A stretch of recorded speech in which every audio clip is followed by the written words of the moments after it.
Raids just changed forever, trial chambers just got harder, and the mace is more overpowered than ever. This update is so big, I don't even know where to start, but I'm gonna try my best. The mace has some updates. Okay, so it used to do 6 damage per fallen block, now it does 3 or 1.5 hearts per block you fall and hit something with. So however many blocks, multiply that by 3, and that's how much damage you did. Wow, I just killed that thing immediately. It also has new explosive particles. I'm pretty sure that we just saw that with that llama, but let's just take a look here.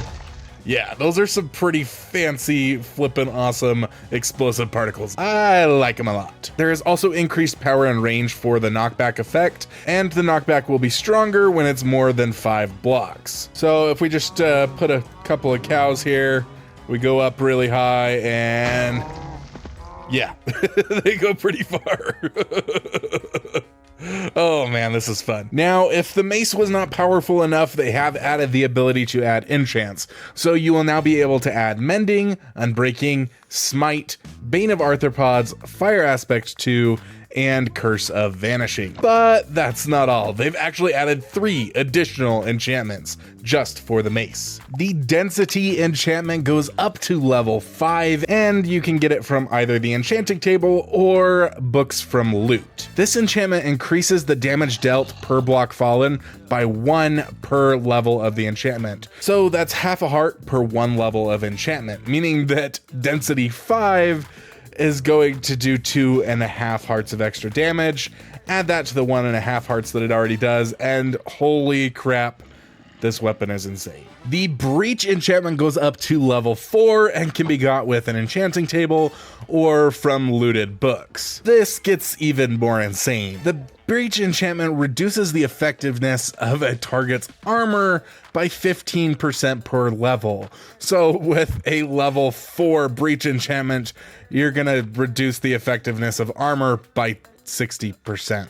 Yeah, I don't know, this feels overpowered, guys. The Wind Burst attack goes up to level 3 and is completely insane. Let's put it on a thing and see if we can demonstrate. So when I fall down and hit this llama with this Wind Burst mace, it's gonna knock me back up in the air with a wind charge type effect. So if I spawn this warden here, and then I fall on top of it, it will just continually bounce me up if I actually manage to make the hits. So yeah, that's pretty insane. The higher the level of your enchantment, the higher you will bounce back up into the sky. Now, you might be asking, can we put all of these enchantments onto one mace? Yeah, me too. Let's find out. In survival mode, if I just go ahead and give myself 100 levels, let's find out.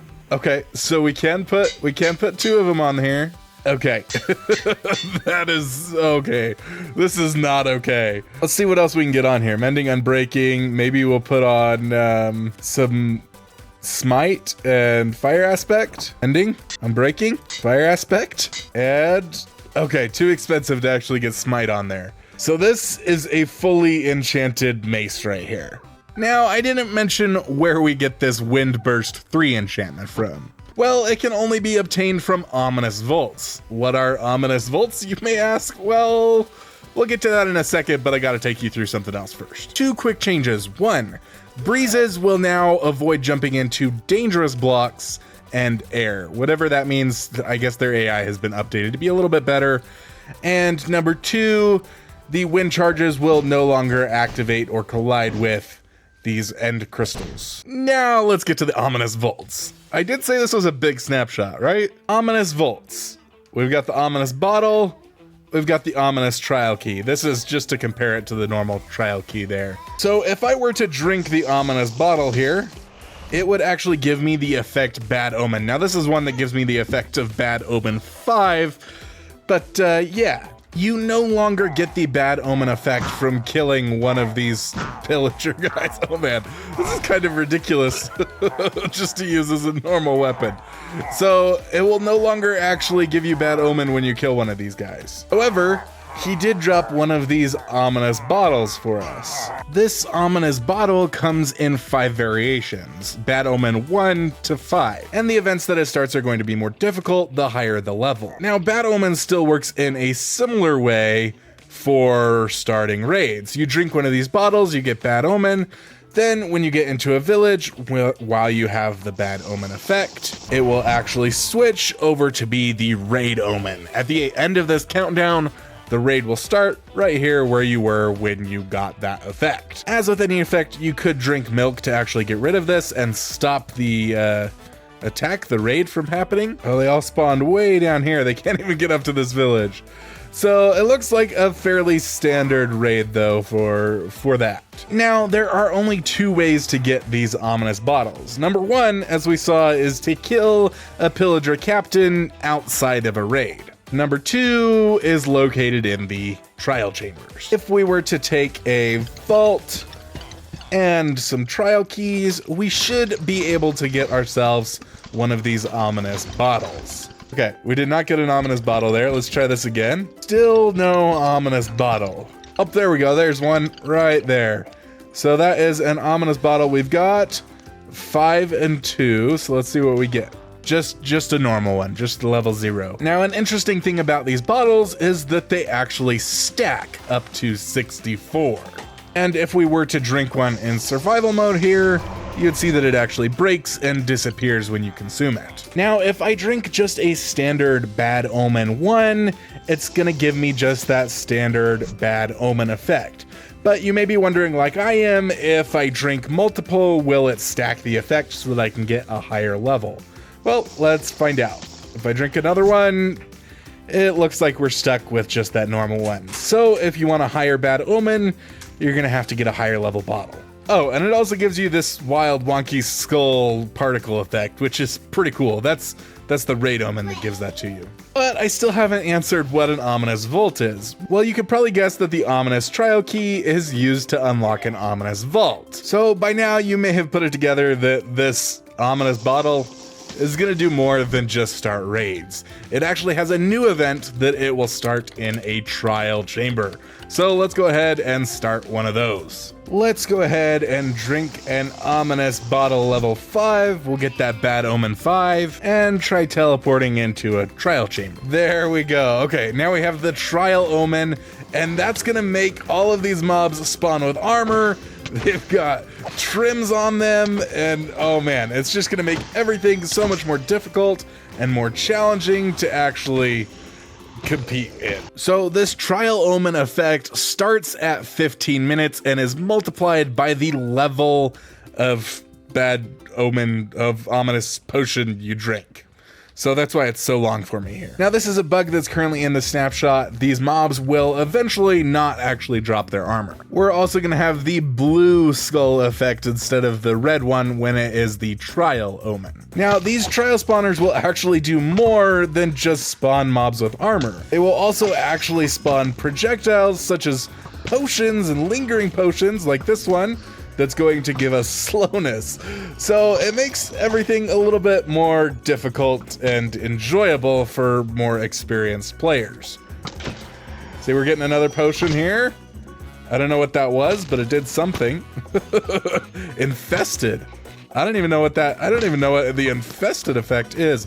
Oh, there's new effects. I forgot. So that's one of them. Okay. Let's talk about some new potion effects. So once we actually defeat this trial spawner here, this ominous trial spawner, we got silverfish. Oh goodness. Okay. Once we actually defeat all of these guys here, there we go. It's defeated. We can actually see that these ominous trial spawners are gonna drop better loot than the normal trial spawners, and 2 golden carrots isn't a great way of showing that, but yeah, it's supposed to drop better loot. The wind charged effect can be brewed with an awkward potion and a breeze rod. Mobs with this effect will actually emit a wind blast upon death. As you can see, we just got blown back there. The weaving potion can be brewed with a awkward potion and a cobweb. Mobs affected with the weaving effect will actually spread cobwebs upon death. Supposedly. Maybe let's try a skeleton instead, see if that makes a difference. Oh, there we go, there's some cobwebs. Non-player entities should be able to move through these cobwebs at a normal speed. That doesn't really look like normal speed to me, personally. but that's what's supposed to happen. The oozing potion can be brewed with an awkward potion and a slime block. Mobs with the oozing effect will actually spawn 2 slimes upon death. That looks like one. There we go. There's our other one over here. And finally, the infested potion can be brewed with an awkward potion and a stone block. Mobs affected with infestation have a 5% chance to spawn 1 to 2 silverfish when hurt. So this guy could potentially spawn quite a few of them if I'm just hitting him, but he doesn't seem to want to spawn any here. Let's see if we can get some silverfish, please, sir. Where are your silverfish? Come on, buddy. Where's your silverfish at? Silverfish? Silverfish? Silverfish? There they are, finally. Okay. I killed two things just by hitting them with my fist before this even happened. Now, there are a couple of mobs that are immune to these. Slimes are immune to the oozing effect, and silverfish are immune to the infested effect. Now, we can see here after defeating an ominous trial spawner, we actually will have the opportunity to get a ominous trial key. Now, these ominous trial keys can be used to unlock ominous vaults. Finally we got to the ominous vaults, everybody. While ominous trial spawners are just normal trial spawners affected by the trial omen, ominous vaults are actually a different thing entirely that are more rare and can be found in slightly harder to get to spots. So this one here, orange, that's a normal trial vault. This one here, blue, that's an ominous trial vault. So if we go ahead and use our key on it, we can get a couple of different things, including the wind charged enchantment. But in general, they hold more valuable loot than just your normal trial vault. However, there are a couple important changes that I'm just gonna read while you guys look at some footage of I don't know what. Standard vaults are going to give slightly less items of high quality, but include the following changes. Ominous bottles 1 to 2 can be found, flow banner patterns, flow armor trim, smithing template, and heavy core can no longer be obtained. The Guster banner pattern and the bolt armor trim smithing template remain exclusive to standard vault. In the heavy core's place, standard vaults will instead have a rare chance of providing a trident. Ominous vaults can provide some particularly valuable items, to mention a few: Ominous Bottle level 3 through 5, Enchanted Golden Apple, Flow Banner Pattern and Flow Armor Trim Smithing Template, Windburst, Breach and Density Enchantments, and the Heavy Core. In addition, those golden carrots that we got from the trial spawners was intentional to make replenishing health between fights a little easier. And the ominous trial key has a 30% chance of spawning from an ominous trial spawner instead of the standard 50% for a normal trial key. There was also a change so that in multiplayer, your trial spawners are going to spawn 0.5 more mobs for every additional player. That video on screen is going to take you through all of the other wonderful changes in Minecraft 1.21, so go ahead and click on it. I cannot wait to see you over there. Bye-bye.